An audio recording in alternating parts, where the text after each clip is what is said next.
This is just a sample of the audiobook. To get the complete audiobook, access the link posted in the first comment. Throughout my career, I have been exposed to officers killed in the line of duty. My first recollection was when I was a reserve LAPD officer working in Newton Division in the mid-70s, when an officer was shot and killed during a routine traffic stop.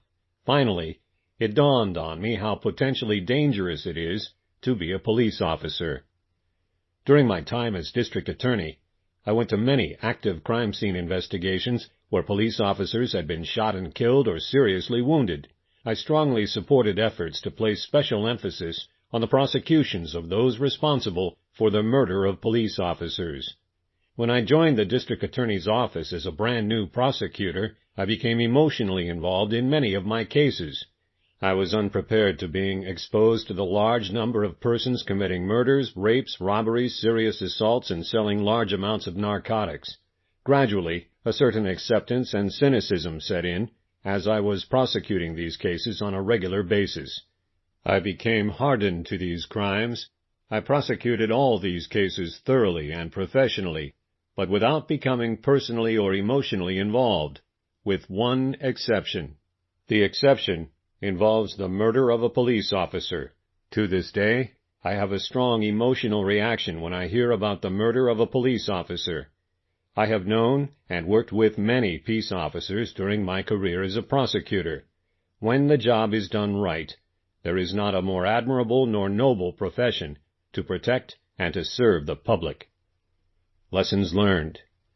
One purpose in writing this book was to memorialize and honor police officers who have given their lives in service to their community and to their profession.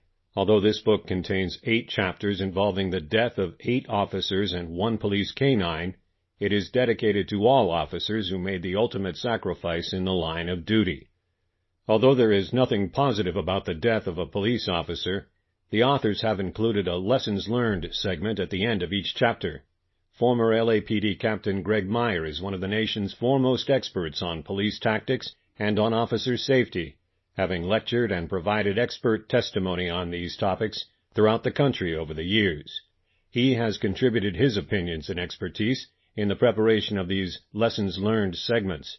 It is hoped that police officers in the future can benefit from this component of the book to enhance their safety and awareness of potentially dangerous situations. I remember a bit of advice that my father, a former FBI agent, gave me when I told him how excited I was to be an LAPD reserve officer. "Fine, Steve, just don't get your ass shot off." Capos, Crimes Against Peace Officers section. In my view, the murder of a police officer is a crime that attacks the very fabric of our society. A strong police presence is in the public interest because it maintains public safety. Without the police to maintain law and order, there would be anarchy. The prosecution of persons who have murdered police officers is one of the most important functions performed by a prosecuting agency. To that end, the Los Angeles County District Attorney's Office maintains a special unit called the Crimes Against Peace Officers section, Capos, to handle these cases. In 1978, District Attorney John Vandekamp hired private attorney Johnny Cochran to be the Assistant District Attorney, one of the 2 highest positions in the office below the District Attorney. He remained in this position for about 2 years before returning to private practice. Cochran had already established a reputation handling high-profile cases and police brutality cases. One of his responsibilities was oversight over cases involving police misconduct, and he oversaw a rollout program in which a deputy district attorney and a district attorney investigator would go to the scene of a shooting by a police officer involving injury to a civilian.